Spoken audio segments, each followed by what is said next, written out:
ನಮಸ್ತೆ ಮಕ್ಕಳ, welcome back to my channel. Please like, share and subscribe my channel.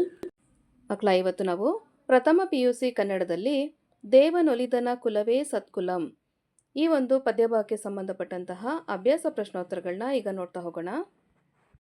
ಮೊದಲಿಗೆ ಸಂದರ್ಭವನ್ನು ನೋಡಿ.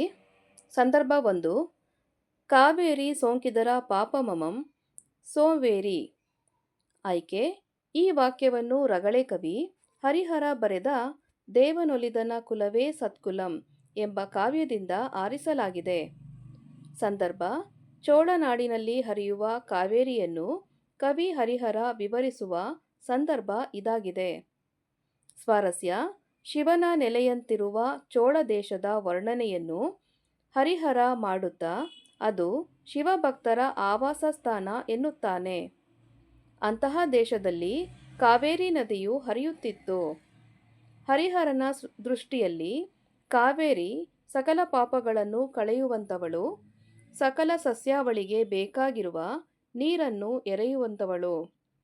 ಚೋಳ ದೇಶದಲ್ಲಿ ಆಕೆ ಭಕ್ತಿಯ ರಸದಂತೆ ಹರಿಯುತ್ತಿದ್ದಳು ಎನ್ನುತ್ತಾ ಈ ಮೇಲಿನಂತೆ ಹೇಳುತ್ತಾನೆ. ಸಂದರ್ಭ 2, ನೆಲದ ಮರೆಯೊಳಗೆ ತೊಳಗುವ ನಿಧಾನದ ತೆರದೆ. ನಿಧಾನದ ತೆರದೆ. ಆಯ್ಕೆ: ಈ ವಾಕ್ಯವನ್ನು ರಗಳೆ ಕವಿ ಹರಿಹರ ಬರೆದ ದೇವನೊಲಿದನ ಕುಲವೇ ಸತ್ಕುಲಂ ಎಂಬ ಕಾವ್ಯದಿಂದ ಆರಿಸಲಾಗಿದೆ. ಸಂದರ್ಭ: ಕವಿ ಹರಿಹರ ಮಾದಾರ ಚೆನ್ನಯ್ಯನ ಗುಪ್ತ ಭಕ್ತಿಯನ್ನು ವರ್ಣಿಸುವ ಸಂದರ್ಭ ಇದಾಗಿದೆ. ಸ್ವಾರಸ್ಯ: ಮಾದಾರ ಚೆನ್ನ ಅಪ್ಪಟ ಶಿವಭಕ್ತ. ಅವನ ಭಕ್ತಿಯಲ್ಲಿ ಯಾವುದೇ ಡಾಂಭಿಕತನ ಇರಲಿಲ್ಲ. ಚೋಳರಾಜನ ಕುದುರೆಗಳಿಗೆ ಹುಲ್ಲನ್ನು ತರುವ ಕಾಯಕ ಮಾಡುತ್ತಿದ್ದ ಈತ ಕಾಯಕದ ಜೊತೆಗೆ ಶಿವಭಕ್ತಿಯನ್ನು ಬಹಳ ಶುದ್ಧವಾಗಿ ಕೈಗೊಳ್ಳುತ್ತಿದ್ದ. ಅವನಲ್ಲಿ ಅಡಕವಾದ ಭಕ್ತಿಯು ಎಳ್ಳಿನ ಒಳಗೆ ಅಡಕವಾದ ತೈಲದಂತೆ, ಮರದ ಒಳಗೆ ಅಡಕವಾದ ಬೆಂಕಿಯಂತೆ, ಭೂಮಿಯ ಒಳಗೆ ಅಡಕವಾದ ಸಂಪತ್ತಿನಂತೆ ಯಾರಿಗೂ ಗೊತ್ತಾಗದ ರೀತಿಯಲ್ಲಿ ಇತ್ತು ಎಂದು ಕವಿ ಹರಿಹರ ವಿವರಿಸುವಾಗ ಈ ಮೇಲಿನಂತೆ ಹೇಳುತ್ತಾನೆ. ಸಂದರ್ಭ 3, ಸೊಂಪೇರೆ ಚಿತ್ತಜಾರಿಯ ಚಿತ್ತಮಮಂ ಸೋಂಕಿ. ಆಯ್ಕೆ: ಈ ವಾಕ್ಯವನ್ನು ರಗಳೆ ಕವಿ ಹರಿಹರ ಬರೆದ ದೇವನೊಲಿದನ ಕುಲವೇ ಸತ್ಕುಲಂ ಎಂಬ ಕಾವ್ಯದಿಂದ ಆರಿಸಲಾಗಿದೆ. ಸಂದರ್ಭ: ಕವಿ ಹರಿಹರ ಮಾದಾರ ಚೆನ್ನಯ್ಯನಲ್ಲಿರುವ ಶಿವನ ಕುರಿತಾದ ಗುಪ್ತ ಭಕ್ತಿಯ ಉನ್ನತಿಯನ್ನು ವಿವರಿಸುವ ಸಂದರ್ಭ ಇದಾಗಿದೆ. ಸ್ವಾರಸ್ಯ: ಮಾದಾರ ಚೆನ್ನನ ಭಕ್ತಿ ಅದು ಕಲ್ಮಷರಹಿತವಾದಂಥದ್ದು. ಕಾಡಿಗೆ ಹೋದವನು ಮೊದಲು ಶಿವಪೂಜೆಯನ್ನು ಮಾಡಿ ಆನಂತರ ತನ್ನ ಕಾಯಕದಲ್ಲಿ ತಲ್ಲೀನನಾಗುತ್ತಿದ್ದ. ಹೀಗಿರಲು ಒಂದು ದಿನ ಶಿವ ಇವನ ಭಕ್ತಿಯನ್ನು ಜಗತ್ತಿಗೆ ಸಾರುವ ಮನಸ್ಸನ್ನು ಹೊಂದುತ್ತಾನೆ. ಶಿವನನ್ನು ಆರಾಧಿಸುತ್ತಾ ಎಂದಿನಂತೆ ಚೆನ್ನನೂ ಕೂಡ ಪೂಜೆಯ ನಂತರ ಹುಲ್ಲನ್ನು ಕೊಯ್ದು ಎತ್ತಿನ ಮೇಲೆ ಹೇರಿ ತಂದು ಆ ದಿನ ವಿಶೇಷವಾಗಿ ಹರನ ಮನವನ್ನು ನಾಟಿರುತ್ತಾನೆ ಎನ್ನುತ್ತಾ ಕವಿ ಈ ಮೇಲಿನಂತೆ ಹೇಳುತ್ತಾರೆ. ಸಂದರ್ಭ 4, ಉಂಡನ ಭವಂ ಸ್ವರ್ಗ ಮರ್ತ್ಯಕ್ಕೆ ಪೊಸತಾಗಿ. ಆಯ್ಕೆ: ಈ ವಾಕ್ಯವನ್ನು ರಗಳೆ ಕವಿ ಹರಿಹರ ಬರೆದ ದೇವನೊಲಿದನ ಕುಲವೇ ಸತ್ಕುಲಂ ಎಂಬ ಕಾವ್ಯದಿಂದ ಆರಿಸಲಾಗಿದೆ. ಸಂದರ್ಭ: ಕವಿಯು ಶಿವನು ಮಾದಾರ ಚೆನ್ನಯ್ಯನ ಜೊತೆ ಅಂಬಲಿಯನ್ನು ಸೇವಿಸಿದ ಸಂದರ್ಭವನ್ನು ವಿವರಿಸುತ್ತಾನೆ. ಸ್ವಾರಸ್ಯ: ಒಂದು ದಿನ ಚೆನ್ನನು ಹೊಲವನ್ನು ಹೊಕ್ಕು ಶಿವಪೂಜೆಯನ್ನು ಮಾಡಿ ಸಂತೋಷದಿಂದ ಮುಂದುವರೆದು ಹುಲ್ಲು ಕೊಯ್ದು ತನ್ನ ಎತ್ತಿನ ಮೇಲೆ ಹೇರಿಕೊಂಡು ಆದರದಿಂದ ಮನೆಗೆ ಬೇಗ ಬೇಗನೆ ನಡೆತರುತ್ತಾ ಕುದುರೆಗಳಿಗೆ ಮೇವನ್ನು ತಂದಿಕ್ಕಿ ಸಂತಸದಿಂದ ಹರನ ಮನವನ್ನು ನಾಟಿರಲು ಸಾಕ್ಷಾತ್ ಶಿವನೇ ಚೆನ್ನನ ಮನೆಗೆ ಬಂದಿರುತ್ತಾನೆ. ಆಗ ಆತನ ಮಡದಿಯು ತಿನ್ನಲು ಅಂಬಲಿಯನ್ನು ತರುತ್ತಾಳೆ. ಮಾವಿನ ಹಣ್ಣಿನ ರುಚಿಯನ್ನೂ ಮೀರಿದ ಆ ಅಂಬಲಿಯನ್ನು ಶಿವ ಆಸ್ವಾದಿಸುತ್ತಾನೆ. ಇದು ಸ್ವರ್ಗಲೋಕ ಭೂಲೋಕಕ್ಕೆ ಹೊಸದಾಗಿತ್ತು ಎನ್ನುವುದನ್ನು ಕವಿ ಈ ಮೇಲಿನ ವಾಕ್ಯದ ಮೂಲಕ ವಿವರಿಸುತ್ತಾರೆ. ಸಂದರ್ಭ 5. ಆಹಾ ನಿಮ್ಮರಸುತನವೆಮ್ಮಲ್ಲಿ ಮಾಳ್ಪರೆ. ಆಯ್ಕೆ: ಈ ವಾಕ್ಯವನ್ನು ರಗಳೆ ಕವಿ ಹರಿಹರ ಬರೆದ ದೇವನೊಲಿದನ ಕುಲವೇ ಸತ್ಕುಲಂ ಎಂಬ ಕಾವ್ಯದಿಂದ ಆರಿಸಲಾಗಿದೆ. ಸಂದರ್ಭ: ಈ ಮಾತನ್ನು ಶಿವನು ಚೋಳರಾಜನಿಗೆ ಹೇಳುತ್ತಾನೆ. ಸ್ವಾರಸ್ಯ: ಬಗೆ ಬಗೆಯ ಭಕ್ಷ್ಯಗಳನ್ನು ತಂದು ಚೋಳರಾಜನು ತಂದಿಡಲು ಶಿವ ಅದನ್ನು ಸ್ವೀಕರಿಸುವುದಿಲ್ಲ. ಇದರಿಂದ ತೀವ್ರ ಆತಂಕಿತನಾದ ರಾಜ ಹಿಂದು ಮುಂದು ಆಲೋಚಿಸದೆ ತನ್ನ ಕತ್ತಿಯಿಂದ ಕೊರಳನ್ನು ಕತ್ತರಿಸಿಕೊಳ್ಳಲು ಮುಂದಾಗುತ್ತಾನೆ. ಆಗ ಇದನ್ನು ಗಮನಿಸಿದ ಶಿವ ರಾಜನಲ್ಲಿ, ಅಯ್ಯೋ, ವಿವೇಚನೆ ಇಲ್ಲದೆ ಹೀಗೆ ಮಾಡುವುದು ಸರಿಯಲ್ಲ. ನಿನ್ನ ಅರಸುತನದ ಗುಣವನ್ನು ನನ್ನಲ್ಲಿ ಹೇರುವುದೇ ಎಂದು ಮೇಲಿನಂತೆ ಹೇಳುತ್ತಾನೆ. ಸಂದರ್ಭ 6. ನಿಂದು ಚೋಳಂ ಕೌತುಕಮಿಕ್ಕು ನೋಡುತ್ತಂ. ಆಯ್ಕೆ: ಈ ವಾಕ್ಯವನ್ನು ರಗಳೆ ಕವಿ ಹರಿಹರ ಬರೆದ ದೇವನೊಲಿದನ ಕುಲವೇ ಸತ್ಕುಲಂ ಎಂಬ ಕಾವ್ಯದಿಂದ ಆರಿಸಲಾಗಿದೆ. ಸಂದರ್ಭ: ಮಾದಾರ ಚೆನ್ನಯ್ಯನ ಮನೆಯಲ್ಲಿ ಉಂಡ ಶಿವನು ಆ ಸವಿಯನ್ನು ಹೇಳುವ ಸಂದರ್ಭದಲ್ಲಿ ಚೋಳರಾಜನಿಗೆ ಉಂಟಾಗುವ ಕೌತುಕವನ್ನು ಕವಿ ವಿವರಿಸುವ ಸಂದರ್ಭ ಇದಾಗಿದೆ.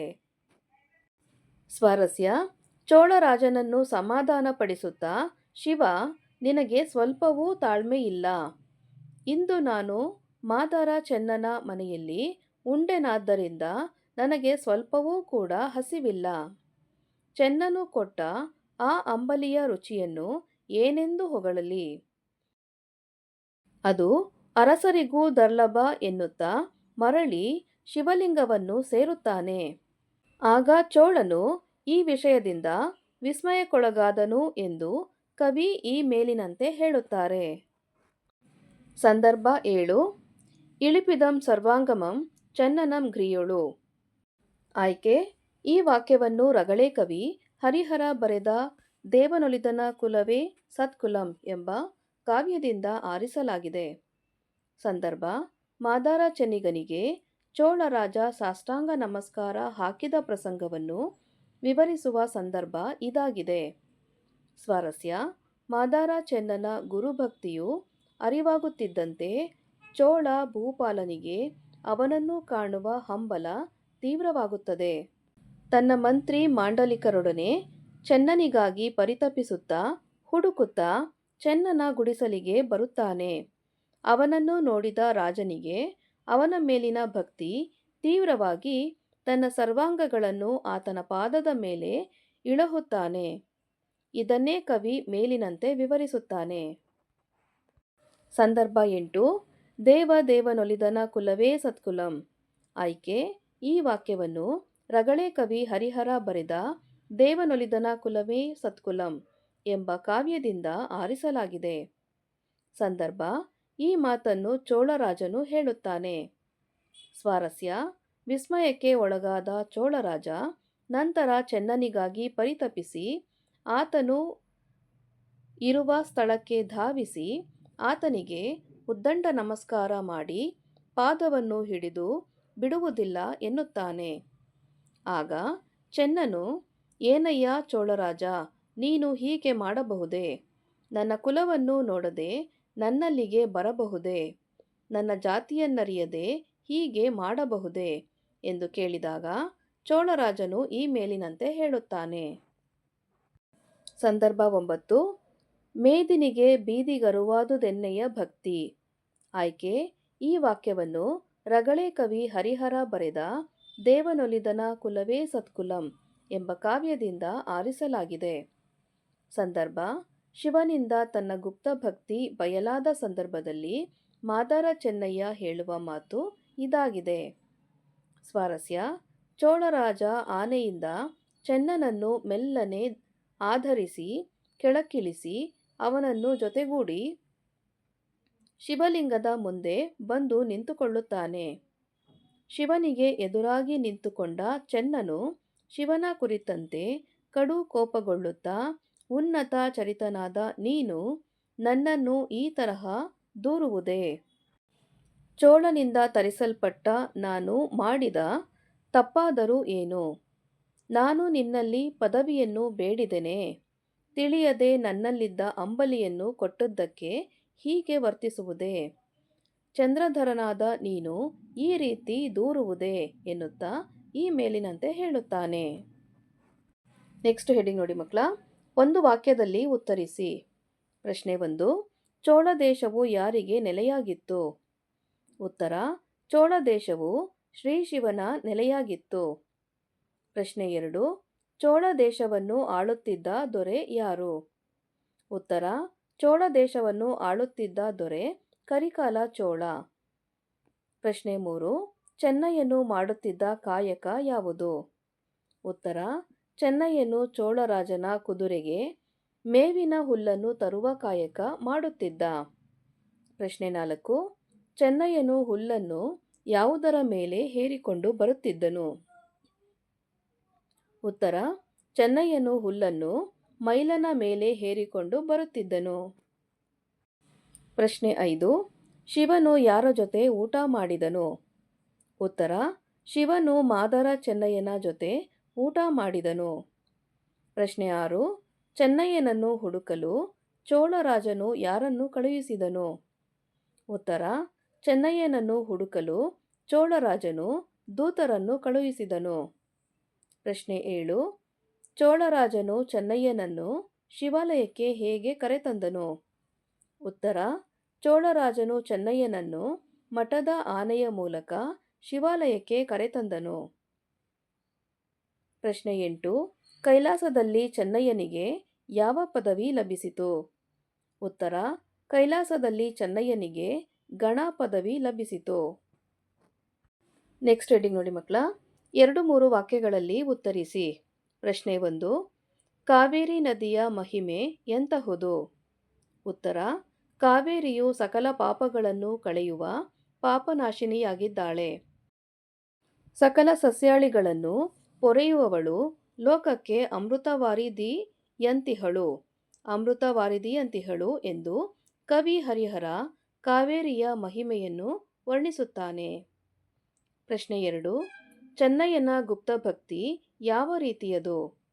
ಉತ್ತರ: ಚೆನ್ನಯ್ಯನ ಗುಪ್ತಭಕ್ತಿಯು ಎಳ್ಳಿನಲ್ಲಿ ಅಡಕವಾಗಿರುವ ತೈಲದಂತೆ, ಮರದೊಳಗೆ ಅಡಕವಾಗಿರುವ ಅಗ್ನಿಯಂತೆ, ನೆಲದಲ್ಲಿ ಅಡಕವಾಗಿರುವ ನಿಧಾನದಂತೆ ಅಗೋಚರವಾದುದು.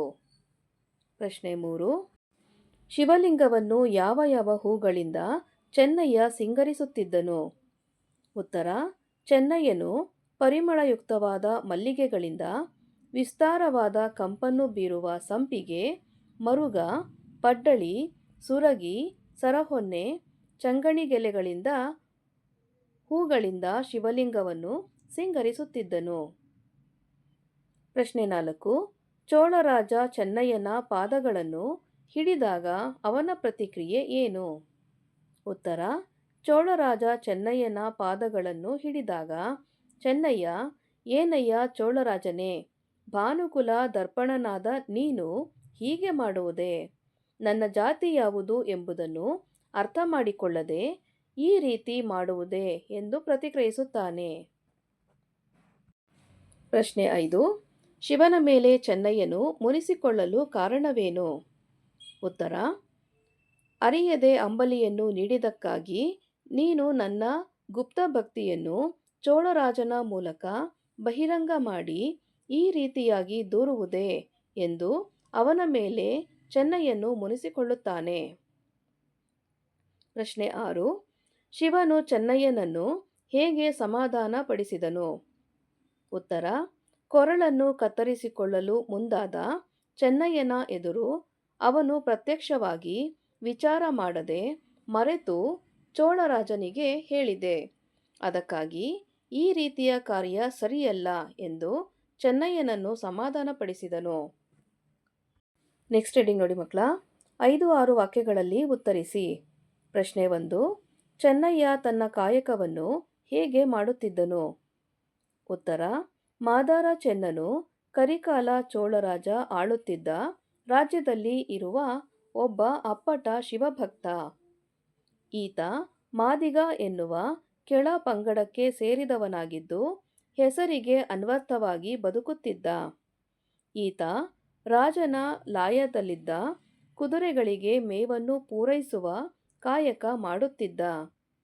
ಚೆನ್ನನು ಉದಯ ಸಮಯದೊಳಗೆ ಎದ್ದು ಕಾಡಿಗೆ ಹೋಗಿ ನಿರ್ಮಲವಾದ ನದೀ ತೀರಕ್ಕೆ ಹೊಕ್ಕಿ ನುಣ್ಣನೆಯ ಮರಳಿನ ದಿಣ್ಣೆಯಲ್ಲಿ ಹಸಿರು ಪತ್ರೆಗಳನ್ನು ಹಾಸಿ ಶಿವನನ್ನು ಧ್ಯಾನಿಸುತ್ತಾ ಕಣ್ಣು ಮತ್ತು ಮನಸ್ಸನ್ನು ತುಂಬಿಕೊಳ್ಳುತ್ತಿದ್ದ.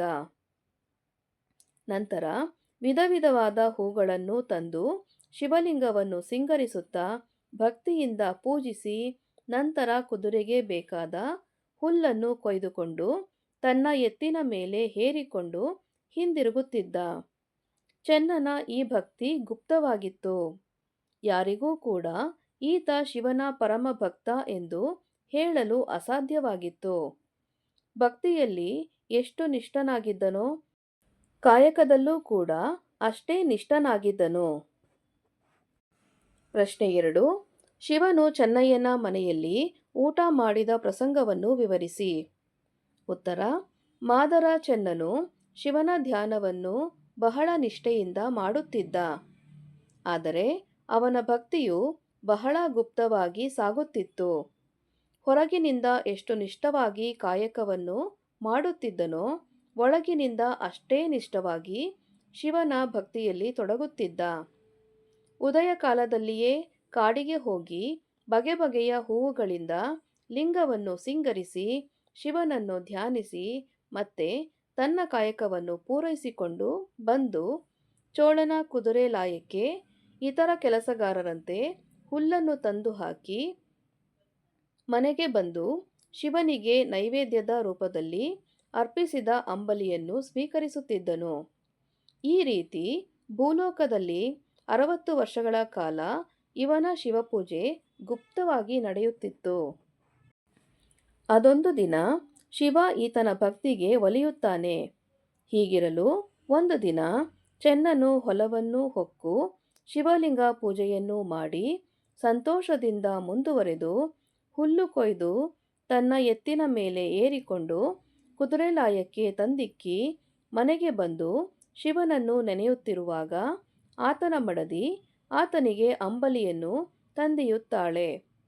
ಮಾವಿನ ಹಣ್ಣನ್ನು ಮೀರುವ ಸ್ವಾದವುಳ್ಳ ಅಂಬಲಿಯು ಅವನನ್ನು ಸ್ಪರ್ಶಿಸಲು ಅದು ಅಮೃತದ ಕಡು ಸವಿಯ ನೂರ್ಮಡಿಯ ರುಚಿಯಾಗಿರಲು ಶಿವನು ಅದರ ಕಣಕಣವನ್ನು ದಣಿವರಿಯದೆ ಸವಿಯುತ್ತಾನೆ. ಅದು ಆತನಿಗೆ ಬಹಳ ರುಚಿಕರವಾಗಿತ್ತು. ಸ್ವರ್ಗಲೋಕ ಮತ್ತು ಭೂಲೋಕದಲ್ಲಿ ಹೊಸತು ಎನ್ನುವ ಹಾಗೆ ಶಿವನು ಚೆನ್ನನ ಮನೆಯಲ್ಲಿ ಊಟ ಮಾಡಿದನು. ಪ್ರಶ್ನೆ 3. ಕರಿಕಾಲ ಚೋಳ ಶಿವನನ್ನು ಅರ್ಚಿಸುತ್ತಿದ್ದ ರೀತಿಯನ್ನು ವರ್ಣಿಸಿ. ಉತ್ತರ: ಚೋಳರಾಜನು ಬಹಳ ಗರ್ವದಿಂದ ಆಡಂಬರಯುತವಾಗಿ ಪೂಜೆ ಮಾಡುತ್ತಿದ್ದನು. ಶಿವನು ಮಾದರ ಚೆನ್ನನ ಅಂಬಲಿಯನ್ನು ದಣಿವರಿಯದೆ ಅದಾಗಲೇ ಸೇವಿಸಿದ್ದರೆ ಇತ್ತ ಕರಿಕಾಲ ಚೋಳರಾಜ ಶಿವಾಲಯವನ್ನು ಪ್ರವೇಶಿಸಿ ಶಿವನಿಗೆ ಭಕ್ತಿಯಿಂದ ಕೈಮುಗಿದು ದಿವ್ಯಾನ್ನ, ದೇವಾನ್ನ, ಅಮೃತಾನ್ನವನ್ನು ಉಣಲೆಂದು ಬಡಿಸುತ್ತಿದ್ದನು.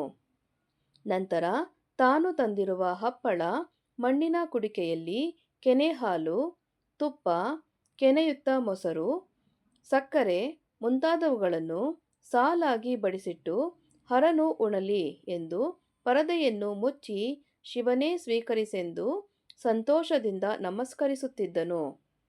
ಹೀಗೆ ಕರಿಕಾಲ ಚೋಳ ಶಿವನನ್ನು ಅರ್ಚಿಸುತ್ತಿದ್ದನು. ಪ್ರಶ್ನೆ 4. ಚೋಳರಾಜ ಚೆನ್ನಯ್ಯನನ್ನು ಹುಡುಕಿದ ಬಗೆ ಹೇಗೆ? ಉತ್ತರ: ಶಿವನಿಂದ ಮಾದರ ಚೆನ್ನನ ಭಕ್ತಿಯು ಅನಾವರಣವಾದಾಗ ಚೋಳರಾಜನು ಬಹಳ ಕೌತುಕದಿಂದ ಆತನನ್ನು ನೋಡುವ ಬಯಕೆಯನ್ನು ಹೊಂದುತ್ತಾನೆ. ಅವನಿಗಾಗಿ ತೀವ್ರವಾಗಿ ಪರಿತಪಿಸುತ್ತಾನೆ. ಸರ್ವಶ್ರೇಷ್ಠನಾದ ಹರನಿಗೆ ಉಣಲಿತ್ತ ಶರಣಶ್ರೇಷ್ಠನನ್ನು ನೋಡುತ್ತೇನೆ, ಸಂತೋಷದಿಂದ ನಾನವನ ಕಾರುಣ್ಯವನ್ನು ಧರಿಸುತ್ತೇನೆ ಎಂದುಕೊಳ್ಳುತ್ತಾ ನಡೆದು ಅಭ್ಯಾಸವಿರದ ಸುಖದ ಸುಪ್ಪತ್ತಿಗೆಯಲ್ಲಿಯೇ ಇದ್ದ ಚೋಳನು ಎಡಬಲದಲ್ಲಿ ಕಿರೀಟಪತಿಗಳಾದ ಮಂತ್ರಿ ಮಾಂಡಲಿಕರೊಡನೆ ನಡೆದುಕೊಂಡೇ ಬರುತ್ತಾನೆ. ಅತಿಯಾದ ಮನೋವ್ಯಾಕುಲತೆಯಿಂದ ಪುರಹರನಿಗೆ ಉಣಲಿಕ್ಕಿದ ಚೆನ್ನನನ್ನು ತೋರಿರಿ. ಗುರುಲಿಂಗದೊಡನೆ ಉಂಡ ಚೆನ್ನನನ್ನು ತೋರಿರಿ ಎಂದು ದಿಕ್ಕು ದಿಕ್ಕುಗಳಿಗೂ ಅವನನ್ನು ಹುಡುಕಲೆಂದು ಭಟರನ್ನು ಕಳುಹಿಸುತ್ತಾ ಕೊನೆಗೆ ಚೆನ್ನನಿರುವ ಗುಡಿಸಲ ಬಳಿಗೆ ಬಂದು ಚೆನ್ನನು ಮನೆಯೊಳಗಿದ್ದಾನೆಂದು ತಿಳಿಯುತ್ತಾನೆ. ಹೀಗೆ ಚೋಳರಾಜ ಚೆನ್ನನನ್ನು ಹುಡುಕುತ್ತಾನೆ. ಪ್ರಶ್ನೆ 5. ಚೆನ್ನಯ್ಯನಿಗೆ ಶಿವನು ಗಣಪದವಿಯನ್ನು ನೀಡಿದ ಪ್ರಸಂಗವನ್ನು ನಿರೂಪಿಸಿ. ಉತ್ತರ: ಚೋಳರಾಜನು ಮಾದರ ಚೆನ್ನನನ್ನು ಹುಡುಕಿ ಕೊನೆಗೆ ಆತ ಸಿಕ್ಕಾಗ ಸಾಷ್ಟಾಂಗ ನಮಸ್ಕಾರ ಮಾಡುತ್ತಾನೆ. ಮಾತ್ರವಲ್ಲದೆ ಅವನನ್ನು ಆನೆಯ ಮೇಲೆ ಕುಳ್ಳಿರಿಸಿ ಪುರದಲ್ಲೆಲ್ಲ ಧ್ವಜವನ್ನು ಏರಿಸಲು ಆಜ್ಞಾಪಿಸಿ ನಡೆತಂದು ಆನೆಯಿಂದ ಮೆಲ್ಲನೆ ಚೆನ್ನನನ್ನು ಆಧರಿಸಿ ಕೆಳಕ್ಕಿಳಿಸಿ ಮೆಲ್ಲನೆ ಬಂದು ದಾನನಿಧಿಯಾದ ಚೆನ್ನನನ್ನು ಮುಂದಿರಿಸಿ ಒಡಗೂಡಿ ಬಂದು ಶಿವಲಿಂಗದ ಮುಂದುಗಡೆ ನಿಂತುಕೊಳ್ಳುತ್ತಾನೆ. ಆಗ ಚೆನ್ನನು ಶಿವನ ಕುರಿತಂತೆ ಕೋಪಗೊಳ್ಳುತ್ತಾ, ಉನ್ನತ ಚರಿತನಾದ ನೀನು ನನ್ನನ್ನು ಈ ತರಹ ದೂರುವುದೇ? ಚೋಳನಿಂದ ಹಿಡಿದು ತರಿಸಲ್ಪಟ್ಟೆ. ನಾನು ಮಾಡಿದ ತಪ್ಪಾದರೂ ಏನು? ನಾನು ನಿನ್ನಲ್ಲಿ ಪದವಿಯನ್ನು ಬೇಡಿದೆನೆ. ತಿಳಿಯದೆ ನನ್ನಲ್ಲಿದ್ದ ಅಂಬಲಿಯನ್ನು ಕೊಟ್ಟುದಕ್ಕೆ ಹೀಗೆ ವರ್ತಿಸುವುದೇ? ಚಂದ್ರಧರನಾದ ನೀನು ಈ ರೀತಿ ದೂರುವುದೇ? ಎಂದು ಭೂಮಿಯಲ್ಲೆಲ್ಲ ನನ್ನ ಭಕ್ತಿ ಬಯಲಾಯಿತು. ಈ ಭಕ್ತಿ ನನಗೆ ಸಮಸ್ಯೆಯನ್ನೇ ತಂದೊಡ್ಡಿತು ಎಂದು ನೊಂದುಕೊಳ್ಳುತ್ತಾ ಕತ್ತಿಯಿಂದ ಕೊರಳನ್ನು ಕತ್ತರಿಸಿಕೊಳ್ಳಲು ಮುಂದಾಗುತ್ತಾನೆ. ಆಗ ಪ್ರತ್ಯಕ್ಷನಾದ ಶಿವ ಅವನನ್ನು ಸಮಾಧಾನಿಸುತ್ತಾ, ಪರಿಣಾಮ ಅರಿಯದೆ ಮಾಡಿದ ಕಾರ್ಯಕ್ಕಾಗಿ ಕ್ಷಮೆ ಇರಲಿ ಎಂದು ಚೆನ್ನನಲ್ಲಿ ಹೇಳುತ್ತಾ ಹೂಮಳೆ ದುಂದುಬಿ ಮೊಳಗುತ್ತಿರುವಂತೆ ಆತನನ್ನು ಪುಷ್ಪಕ ವಿಮಾನದಲ್ಲಿ ಕುಳ್ಳಿರಿಸಿಕೊಂಡು ಕೈಲಾಸವನ್ನು ಪ್ರವೇಶಿಸಿ ಪಾರ್ವತಿಗೆ ಸಂತೋಷದಿಂದ ಚೆನ್ನನನ್ನು ತೋರಿಸುತ್ತಾ ಚೆನ್ನನಿಗೆ ಗಣಪದವಿಯನ್ನು ನೀಡುತ್ತಾನೆ. ಮಕ್ಕಳ, ಇಲ್ಲಿಗೆ ಪ್ರಥಮ PUC ಕನ್ನಡದಲ್ಲಿ ದೇವನೊಲಿದನ ಕುಲವೇ ಸತ್ಕುಲಂ ಈ ಒಂದು ಪದ್ಯಭಾಗಕ್ಕೆ ಸಂಬಂಧಪಟ್ಟಂತಹ ಎಲ್ಲ ಅಭ್ಯಾಸ ಪ್ರಶ್ನೋತ್ತರಗಳು ಮುಕ್ತಾಯಗೊಂಡಿವೆ. ಈ ಒಂದು ವಿಡಿಯೋ ನಿಮಗೆ ಇಷ್ಟ ಆದಲ್ಲಿ ದಯವಿಟ್ಟು ನಮ್ಮ ಚಾನಲ್ನ ಲೈಕ್ ಮಾಡಿ, ಶೇರ್ ಮಾಡಿ, ಸಬ್ಸ್ಕ್ರೈಬ್ ಮಾಡಿಕೊಂಡು ನಾವು ಹಾಕುವಂಥ ಎಲ್ಲ ವಿಡಿಯೋನ ನೋಡ್ತಾ ನಮ್ಮನ್ನು ಎನ್ಕರೇಜ್ ಮಾಡ್ತಾ ಹೋಗಿ ಮಕ್ಕಳ. Thank you for watching. Bye bye.